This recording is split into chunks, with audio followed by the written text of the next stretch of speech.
ভাবুন তো, দেবীর ভোগে ফল মিষ্টি নয়, পোড়া শোল মাছ। কিন্তু কেন?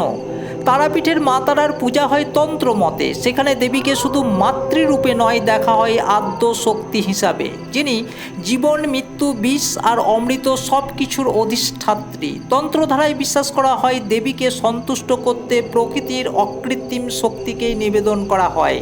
তাই আমিষ ভোগ, মাছ, মাংস, এমনকি কারণ বাড়ি পূজার বিশেষ সামগ্রী। এই ধারাতে শোল মাছ, পাঁঠার মাংস নিয়মিত ভোগ হিসাবে নিবেদন করা হয়।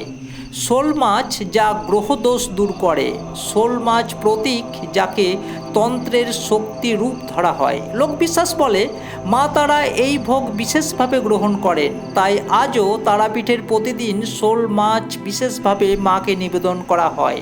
তাহলে এটা কি শুধু প্রথা, নাকি তন্ত্রের আড়ালে লুকিয়ে আছে শক্তিতত্ত্বের এক গভীর রহস্য? ভাবুন আর কমেন্টে অবশ্যই লিখবেন জয় মাতা তারা। ধন্যবাদ।